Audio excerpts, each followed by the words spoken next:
South ఇండియాలోనే biggest sorry store మన Varahi silks మన విజయవాడ ఎంజీ రోడ్ లో డిసెంబర్ 4వ తారీఖున ఘన ప్రారంభం. నమస్తే, వెల్కమ్ టు సుమన్ టీవీ. పోలీసులు అయ్యప్పమాల దీక్ష తీసుకోవాలి అనుకుంటే వాళ్ళు సెలవు తీసుకోండి, ఎందుకంటే జుట్టు పెంచుకుని యూనిఫామ్ లేకుండా షూస్ కూడా లేకుండా విధులకి రావద్దు, అలాంటి వాళ్ళకు అనుమతి లేదు అని చెప్పి పోలీసు శాఖ ఉత్తర్వులు కూడా ఇచ్చింది. అయ్యప్ప మాల తీసుకున్నటువంటి వాళ్ళందరూ కూడా పెద్ద ఎత్తున ఆందోళన చేసిన పరిస్థితుంది. ఈ ఉత్తర్వులు రాష్ట్ర వ్యాప్తంగా పెద్ద ఎత్తున దుమారం రేపిన పరిస్థితుంది. ఈ ఉత్తర్వులను ఏ విధంగా చూడాలి, దీని గురించి మనం మాట్లాడదాం. ప్రముఖ సామాజికవేత్త, ఆధ్యాత్మికవేత్త యమునా పాఠక్ గారు ప్రస్తుతం స్టూడియోలో ఉన్నారు, నాతో పాటు మాట్లాడదాం మేడంతో. మేడం నమస్తే. మేడం, పోలీస్ శాఖ ఉత్తర్వులు, గతంలో ఎప్పుడూ లేనటువంటి ఉత్తర్వులు అయ్యప్పమాల తీసుకోవాలనుకునే పోలీసుల పట్ల ఈ విధంగా రావటాన్ని మీరు ఎట్లా చూస్తారు? ఒక ఆధ్యాత్మికవేత్తగా ఈ ఉత్తర్వులు అసలు ఏముంది, ఎందుకు ఈ ఆలోచన చేశారో ఏమనిపిస్తుంది మీకు? ముందుగా వాలి గారు, ఇది మనం విభిన్న కోణాలలో విశ్లేషించుకోవాల్సిన అవసరం ఉంది. మీరు అన్నారు ఆధ్యాత్మిక పరంగా ఎలా చూడాలి అని. ఆధ్యాత్మిక పరంగా చూసే ముందు మన పురాతన భారతదేశంలో డెమోక్రసీ ఇప్పుడు ఉంది. Constitution, rights, articles, different articles, మన వ్యక్తిగత స్వేచ్ఛ, రిలీజియస్ ఫ్రీడమ్, ఇవన్నీ కూడా మనకి ఇప్పుడు చెప్పబడ్డాయి. కానీ దానికి ముందు పురాతన భారతదేశంలో ఎలాంటి వ్యవస్థ ఉండేది?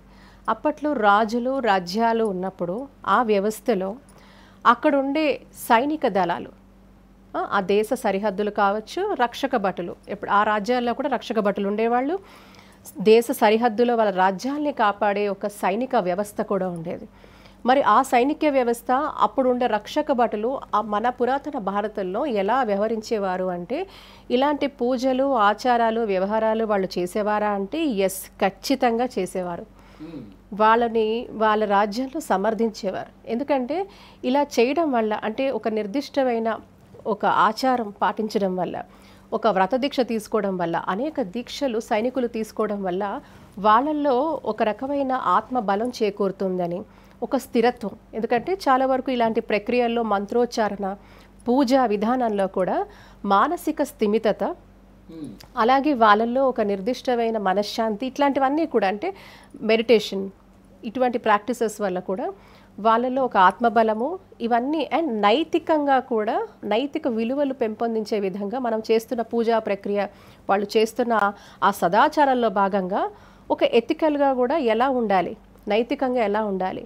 సో ధర్మం అనే మార్గాన్ని ఎందుకు ఎంచుకోవాలి, ఎంచుకోవడం వల్ల ఫలితం ఏంటి, అలాగే రాజ్యాన్ని కాపాడే ఒక నిబద్ధత కోసం వాళ్ళు ఎలా వ్యవహరించాలి, ఎంత నైతికంగా ఉండాలి, ఎంత నమ్మకంగా ఉండాలి, ఎంత విశ్వాసంగా ఉండాలి, ధర్మాన్ని కాపాడమే విధంగా ఎలా ఉండాలి అనే దానికి వాళ్ళకి ఈ ఆధ్యాత్మిక ట్రైనింగ్, అంటే వాళ్ళు చేసే దీక్షలు కావచ్చు, పూజలు కావచ్చు, ఇవన్నీ కూడా వాళ్ళని ఒక ఉన్నతమైన మానసిక స్థితికి చేర్చడానికి దోహదపడేవి అప్పట్లో. సో అప్పట్లో ఇవన్నీ యాక్సెప్టెడ్. కానీ ఆధునిక యుగంలో మనకి దేశంలో ఇవన్నీ జరిగిపోయి, రాజులు, రాజ్యాలు ఇవన్నీ పోయినాయి. అప్పట్లో ఈ వ్యవస్థ ఉండేదా అంటే పురాతన భారతంలో ఈ వ్యవస్థ ఉండేది. ముఖ్యంగా వీళ్ళల్లో ఒక స్థిరత్వాన్ని పెంచే విధంగా కూడా దోహదపడేవి. మరి మనకి పోస్ట్ ఇండిపెండెన్స్ భారతదేశం వచ్చిన తర్వాత కూడా మన రాజ్యాంగం, మన ఒక కాన్స్టిట్యూషన్, ప్రతి దానికి, ప్రతి హక్కుకి రూల్స్, రెగ్యులేషన్స్, ఎలా వ్యవహరించాలి, సిటిజన్స్గా, ప్రభుత్వ అధికారులుగా, అందులో కూడా అనేక విభాగాల్లో పనిచేస్తున్న వ్యక్తులు ఎలా ఉండాలి, వాళ్ళ డ్యూటీస్, ఇవన్నీ కూడా పొందుపరుచున్నాయి. అది మీరు తీసుకుంటే ఇప్పుడు రాజ్యాంగబద్ధంగా మనం మాట్లాడితే ఆర్టికల్ 25 అనేది పూర్తిగా కూడా ఒక మతపరమైన స్వాతంత్రం మనకిచ్చింది. ఫ్రీడమ్ ఆఫ్ రిలీజియస్, ఇది ఫాలో అవ్వడానికి ఫ్రీడమ్ ఆఫ్ రిలీజియన్ అనేది మనకి పూర్తిగా కూడా మన రాజ్యాంగం మనకిచ్చింది. అది మీరా, నేనా అనేది కాదు, ఈ దేశ సిటిజన్స్గా మనందరికీ కూడా మనకి ఆ హక్కు ఉంది.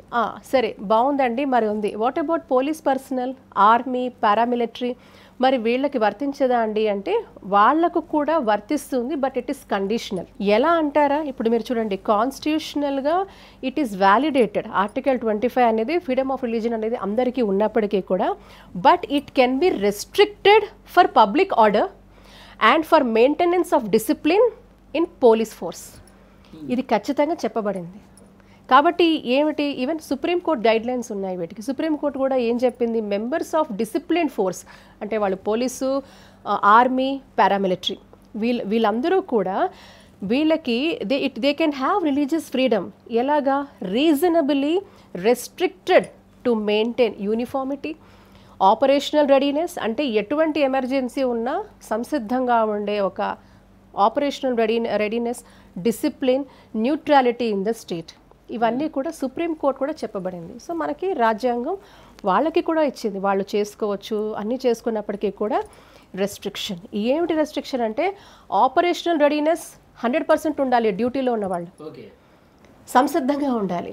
అదేంటండి ఇది కేవలం భారతదేశంలోనే ఉందా? మరి ప్రపంచవ్యాప్తంగా కూడా అనేక దేశాలు ఉన్నాయి కదా, మరి వాళ్ళకి కూడా అనేకమైన మతపరమైన ఇవి ఉన్నాయి కదా, మరి వాళ్ళకి లేదా అనేది మనకి తీవ్రంగా వినపడుతోంది. మిగతా దేశాల వాళ్ళ మతపరమైన ఆచారాలు వ్యవహరిస్తారు కదా అంటే ఇక్కడ కూడా దేర్ ఈజ్ రెస్ట్రిక్షన్. మీరు చూస్తే క్రిస్టియానిటీ పాటించే దేశాలు కావచ్చు, ఇస్లాం పాటించే దేశాలు కూడా దేశము భద్రత అనే పరిస్థితి వస్తే ఖచ్చితంగా ఫిట్నెస్, ఇప్పుడు దీక్షలు చేస్తున్నప్పుడు కొంతవరకు ఫిట్నెస్ అనేది, ఇప్పుడు మీరు ఫాస్టింగ్ వ్రతం చేస్తారు, మామూలు టైంలో మీ ఎనర్జీ లెవెల్స్ ఒక టైంలో, అంటే మామూలుగా నేను సర్వసాధారణంగా మాట్లాడుతున్నాను, లోతుగా కాదు. సో ఇలాంటివన్నీ కూడా రిలీజియస్ ప్రాక్టీసెస్ వల్ల వచ్చే ఇవన్నీ పరిణామాలు కావచ్చు. సో ఇవన్నీ కూడా గమనించి as long as it doesn't effect the physical fitness, ఇది మన దేశంలోనే కాదు ప్రపంచ దేశాలలో కూడా ఆ దేశాలలో రెస్ట్రిక్షన్స్ ఖచ్చితంగా అమల్లో ఉన్నాయి. రిలీజియస్ ఫ్రీడమ్కి ఆస్కారం ఇస్తూనే అట్ ద సేమ్ టైం వాళ్ళు రెస్ట్రిక్టివ్ మోడ్లో కూడా ఉండే పరిస్థితి ఉంది. అండ్ మరీ ముఖ్యంగా వాళ్ళు దీక్షలు తీసుకోవచ్చు, డ్యూటీలో ఉండొచ్చు, కానీ అవసరం ఉన్నప్పుడు ఇప్పుడు మీరు చూడండి దీక్షలు తీసుకోవచ్చు అనే పరిస్థితి తీసుకుంటే, మరీ ముఖ్యంగా అయ్యప్ప స్వామి దీక్ష అంటే ఇక్కడ ఖచ్చితంగా యూనిఫామ్ అనేది డిపార్ట్మెంట్ వారు ఖచ్చితంగా వారు ఇందులో కొన్ని నియమాలు ఉన్నాయి. యూనిఫామ్ కానివ్వండి, లేకపోతే ఇప్పుడు మీరు ఇందాక అన్నట్టుగా కొన్ని రూల్స్ దీక్ష తీసుకున్న వాళ్ళు అది పాటించాల్సిందే. ఇదంతా కూడా ఇందులో లేని పరిస్థితి. సో వాళ్ళు ఏంటంటే మీరు దీక్ష తీసుకోండి, దీక్ష మీద బ్యాన్ లేదు. ప్రభుత్వాలు కానీ సుప్రీంకోర్టు కానీ ఎవరికి కూడా మనకి దేశ రాజ్యాంగం ఇచ్చే హక్కు ఏంటంటే దీన్ని బ్యాన్ చేసే హక్కు ఎవరికీ లేదు. దాని ఆచరణ విషయంలో మాత్రం రెస్ట్రిక్టివ్ మోడ్లోనే నడుస్తుంది. అది మీకు సుప్రీంకోర్టు గైడ్ లైన్స్ ఉన్నాయి, అట్ ద సేమ్ టైం మన కాన్స్టిట్యూషన్ చెప్పిన దాంట్లో కూడా పోలీస్ శాఖ ఉత్తర్వులు సరైనవే అంటారా? అంటే వాళ్ళు they are going as per the norms అండి, as per the rules police శాఖ వెళ్తోంది. మీరు చదవండి, అందుకే అంటున్నాను మీరు చదవండి, చట్టం చదవండి, మన గైడ్ లైన్స్ చదవండి, రాజ్యాంగాల్లో ఏం చెప్పబడిందో చెప్పండి. వాళ్ళు మిమ్మల్ని నిషేధించలేదు, నిషేధించడం అనేది లేదు, కాకపోతే విత్ రెస్ట్రిక్టివ్ దీంట్లో అది ఉన్నది. ఇప్పుడు మీరు ఒక పోలీస్ ఆఫీసర్గా మీరు చేయాల్సిన విధుల్లో భాగంగా మీరు ఎలా ఉండాలి, మీరు వెపన్స్ పట్టుకోవాలా, బూట్లు వేసుకోవాలా, మీరు యూనిఫామ్ వేసుకోవాలా, ఇవన్నీ కూడా మీకు మీ జాబ్ ఇస్తున్న పరిస్థితి. కానీ దీక్షలో దీనికి పూర్తిగా కూడా దీక్షలో ఏంటంటే మీరు ఒక క్రమశిక్షణతో ఉండాల్సిన పరిస్థితి. మీరు బూట్లు వేసుకోలేరు, బెల్ట్ వేసుకోలేరు, మీరు పూర్తిగా కూడా అక్కడ ఎటువంటి వస్త్రధారణ చేయాలో అదే చేస్తారు. ఇవన్నీ ఉన్నాయి, దీంట్లో చాలా రెస్ట్రిక్షన్స్ ఉన్నాయి. అలా ఉండకూడదని ఏదైతే కరెక్ట్గా ఉండకూడదు అని చెప్పలేదు, కానీ ఈ యొక్క శాఖలకు మాత్రం కొన్ని రెస్ట్రిక్షన్స్ అనేది ఖచ్చితంగా రెస్ట్రిక్షన్స్ ఉన్నాయి. బ్యాన్ చేయలేదు, మీరు వ్యక్తిగతంగా చేసుకోవచ్చు, లీవ్ పెట్టుకోవచ్చు, దాన్ని చేసుకోవచ్చు. లేదంటారండి ఒకటి ఇదేంటంటే అమెండ్మెంట్స్ చేసుకునే అవకాశం కూడా ఉంది. ఇప్పుడు ప్రభుత్వాలు నిజంగా కూడా ఇది కావాలి, ఇప్పుడు అధిక శాతాల్లో ఉన్న ప్రజలు ఆకాంక్షిస్తున్నప్పుడు ప్రభుత్వాలు తలవంచాల్సిందే, ప్రభుత్వాలు చేయాల్సిందే. ఎప్పుడు చేస్తారు? ఎప్పుడైతే మీరు ప్రాపర్గా చట్టబద్ధంగా దాన్ని ఒక జియో తీసుకొచ్చి, రాష్ట్ర ప్రభుత్వాలకి ఆ హక్కు ఉంది, చేయొచ్చు. మీరు మామూలుగా కూడా దేశం అంతా కూడా ఒక చట్టం తీసుకురావాలి, ఇటువంటిది తీసుకురావాలి అంటే కూడా చేయొచ్చు. కానీ ఓవరాల్గా మీరు చూస్తూ ఉంటే ఇది ఒక సెక్యూరిటీకి సంబంధించిన ఇది కాబట్టి, అంటే పోలీస్ అనేవాళ్ళు 24/7, మిలిటరీ 24/7. సో వీళ్ళకి ఎప్పుడూ ఆ ప్రిపేర్డ్నెస్ ఉంటుంది. కాబట్టి అందులో ఉన్నప్పుడు నిర్దిష్టమైన రూల్స్ చేస్తున్నటువంటి స్వాములు కూడా చెప్పేది ఏంటంటే వృత్తిని దీన్ని ఎందుకు మిళితం చేస్తూ ఉన్నారు. ఇప్పుడు చాలామంది వివిధ వృత్తుల్లో ఉంటారు. ఒకతను జిహెచ్ఎంసీలో పనిచేస్తూ ఉంటాడు, కార్మికుడిగా ఉంటాడు, ఒకతను చికెన్ షాప్లో వర్క్ చేస్తూ ఉంటాడు. వాళ్ళ పొట్టకూటి కోసం వాళ్ళ పనులు వాళ్ళ వృత్తులు ఉంటాయి. దీనికి వాళ్ళు కూడా మాల వేసుకుంటారు, దీక్ష తీసుకుంటారు, పూజలు చేస్తూ ఉంటారు. అందరినీ కూడా ఈ పోలీస్ శాఖలో దీన్ని వేరుగా చూసి మరి వాళ్ళు కూడా శాలరీలు కావాలి కదా, వాళ్ళు కూడా పనులు చేయాలి కదా, దీన్ని ఎట్లా కలిపేస్తారు అనేది వాళ్ళ క్వశ్చన్. అంటే ఇక్కడ మీరు చూడండి, ఇక్కడ religious freedom with operational limits ఉన్నాయి, దీనికి లిమిట్స్ ఉన్నాయి. ఇది నేను చెప్పింది కాదు, మీకు సుప్రీంకోర్టు గైడ్ లైన్స్ ఉన్నాయి.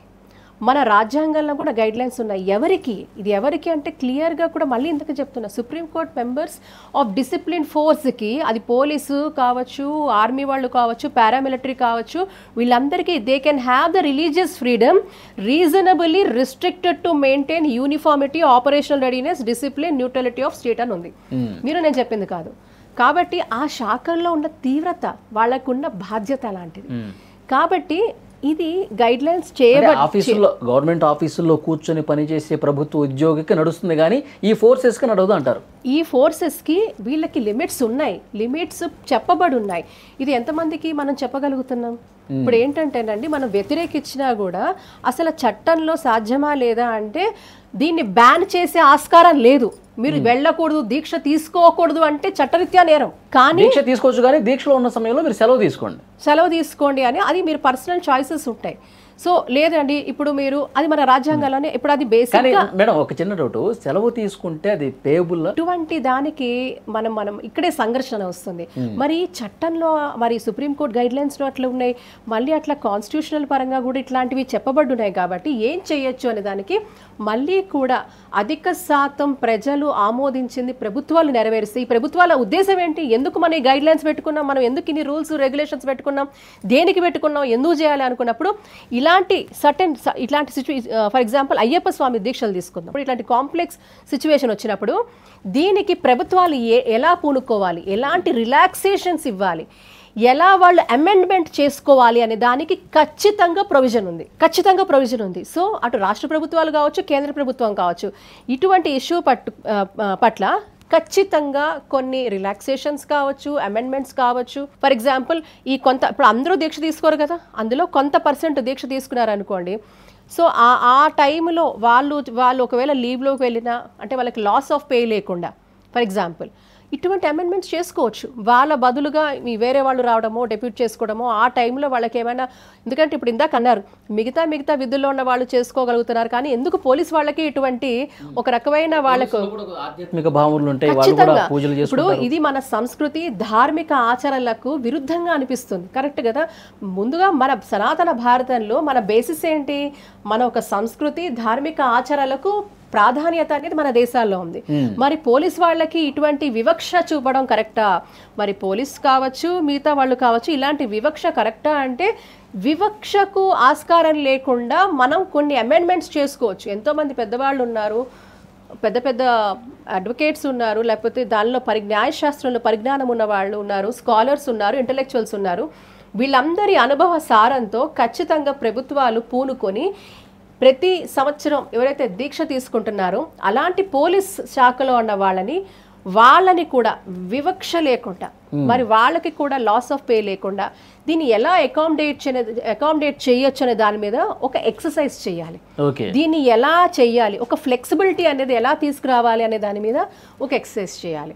సో చేసి వాళ్ళని కూడా కొంతవరకు ఎగ్జామ్ చేస్తే, కొంతవరకు లేకపోతే వాళ్ళకి డ్యూటీ టైమింగ్స్ కానివ్వండి, లేకపోతే ఇలా కొంతవరకు ఈ 41 days ఎవరైతే మండలం రోజు దీక్ష తీసుకుంటారో అలాంటి పోలీస్ పర్సనల్కి కూడా, ఎందుకంటే వాళ్ళు సమాజం కోసం పాటుపడేవాళ్ళు, నిరంతరం కూడా తన కుటుంబం కంటే కూడా దేశమే మిన్న, నా సమాజం మిన్న, అన్నిటికీ తెగించి ఒక త్యాగ నిరతితో పనిచేసి పోలీస్ శాఖలో ఉన్న వాళ్ళకు కూడా ధర్మనిరతి ఉంటుంది, వాళ్ళ సంస్కృతి పట్ల, వాళ్ళ ఆచారం పట్ల వాళ్ళకి మక్కువ ఉంటుంది, ఒక ఆధ్యాత్మిక చింతన వాళ్ళకి ఉంటుంది. కాబట్టి మన పురాతన, మన భారతదేశ వైభవాన్ని కూడా ఒకసారి గుర్తుపెట్టుకొని ఇప్పుడున్న కాన్స్టిట్యూషనల్ గా ఏవైతే చట్టపరంగా వీళ్ళకి కలగాల్సిన హక్కులను కూడా పరిగణలో తీసుకొని దీనికి కొన్ని రిలాక్సేషన్స్ గనక పెద్దవాళ్ళు, ఉద్దండులు, మేధావి వర్గంతో కలిసి ఒక మేధోమదనం చేసి ఒక పరిష్కార దిశగా ఒక సొల్యూషన్ తీసుకొస్తే తప్పకుండా పోలీస్ శాఖ వాళ్ళకి కూడా ఒక ఊరట కలుగుతుంది. లేదంటే ఇట్స్ క్లియర్ వివక్ష అనేది మనకు కనబడుతుంది. అంటే వాళ్ళ నామ్స్ ప్రకారం, వాళ్ళ నిబంధనల ప్రకారం, చట్టంలో ఉన్నదాన్ని బట్టే వాళ్ళు ఉత్తర్వులు ఇచ్చారు, దాంట్లో తప్పేమీ లేదని చెప్పి చాలా స్పష్టంగా చెప్తా ఉన్నారు మీరు. పోలీసు శాఖ ఉత్తర్వులు అక్కడ ఆల్రెడీ ఉన్నాయి. ఉంది. అదే చెప్తున్నా. గతంలో ఎప్పుడన్నా ఉందా మేడం? ఇప్పుడే ఉత్తర్వులు ఈ సంవత్సరమే ఇచ్చారా? ఇప్పుడు ఆందోళన ఇప్పుడే జరుగుతుందా? గతంలో ఏమైనా ఇచ్చిన ఆలోచన ఏమైనా ఉందా? నాకు తెలుసండి, కొంతమంది, నాకు తెలిసి వ్యక్తిగతంగా కొంతమంది లీవ్ తీసుకొని చేస్తున్న వాళ్ళని నేను చూశాను. అంటే ఆ టైంలో, ఎందుకంటేనండి పొద్దునే లేస్తారు, తెల్లవారుజామున లేస్తారు, పూర్తిగా భక్తి మార్గంలోనే ఉండాలి.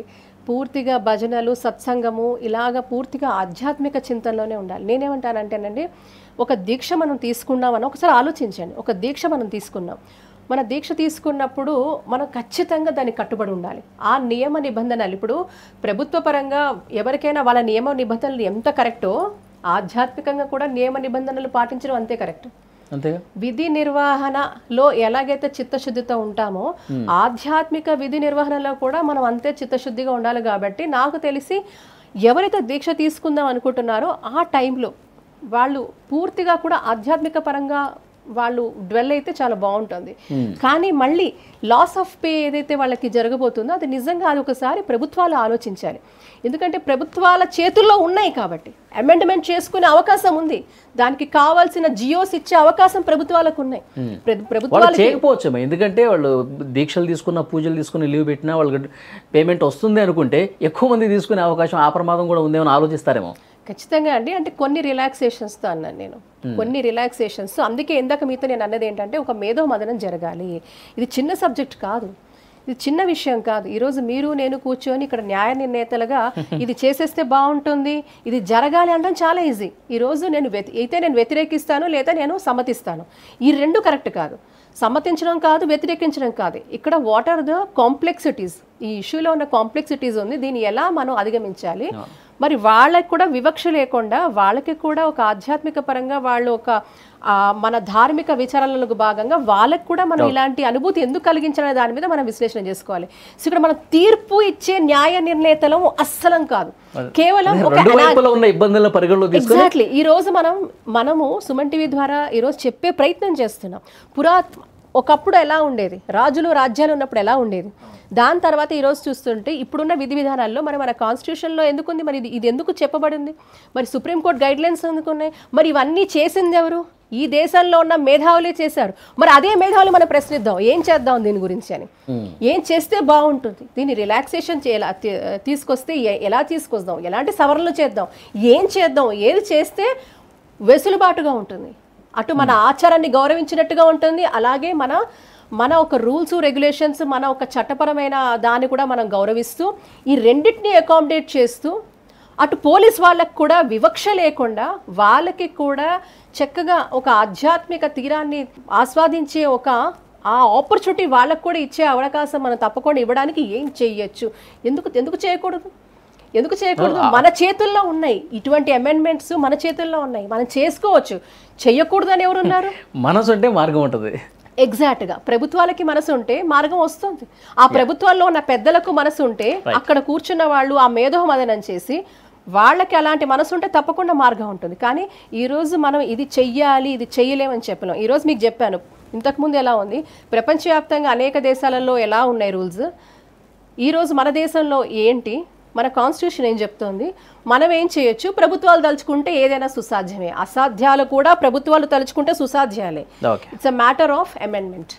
చూద్దాం మేడం, అలాంటి మార్పులు రావాలి, రెండు వర్గాలకి సానుకూలమైనటువంటి పరిష్కారం డెఫినెట్గా దొరుకుతుంది. మీరు నన్ను వ్యక్తిగతంగా అడిగితే తప్పకుండా నేను సమ్మతిస్తాను. అయ్యో పోలీస్ వాళ్ళకి ఎందుకంత అన్యాయం చేస్తున్నారు, వాళ్ళకి హక్కు లేదా, తప్పకుండా వాళ్ళు చెయ్యాలని అంటాను. స్ట్రేట్ ఒకటే ఆన్సర్ నేనైతే చేయమంటే వాళ్ళు చెయ్యాలి, ప్రభుత్వాన్ని వినిపించుకుంటాను, వాళ్ళకు కూడా మీరు ఎటువంటి లాస్ ఆఫ్ పే లేకుండా అంగీకరించండి, చెయ్యండి. వాళ్ళు కూడా వాళ్ళ విధి నిర్వహణ అంతే చాకచక్యంగా చేస్తారు. మన వాళ్ళంతా మన సోదరులంతా సమర్థులు మన పోలీస్ శాఖ వారని నేను చెప్తాను. కానీ దానికి ముందు ఒక అనాలిసిస్ అనేది కావాలంటే ఇవన్నీ ఉన్నాయి. సో ఒక ప్రభుత్వం ఒక నిర్ణయం తీసుకోవాలంటే డీప్గా వెళ్ళి వీటిల్లో ఎట్లాంటి సవరణలు చేసుకోవచ్చు, చేస్తే ప్రోజ్ ఏంటి కాన్స్ ఏంటి, చేయడం వల్ల ఏమిటి, చేయకపోతే ఏంటి, చేస్తే ఏంటి, ఇలా ఇన్ని రకాలుగా ఒక చర్చ జరగాలి, ఒక పబ్లిక్ డిబేట్ జరగాలి, పబ్లిక్ ఒపీనియన్ తీసుకోవాలి, పబ్లిక్ పోల్ జరగాలి. సో దాన్ని బట్టి మీకు ఇవన్నీ అర్థం అవుతాయి. So we cannot come with a point blank solution. ఒక చర్చ జరగాలి, ఒక పబ్లిక్ ఒపీనియన్, ఒక పబ్లిక్ పోల్ కూడా జరగాలి. ప్రజలు ఏం కోరుకుంటున్నారని. Thank you very much madam. నమస్తే.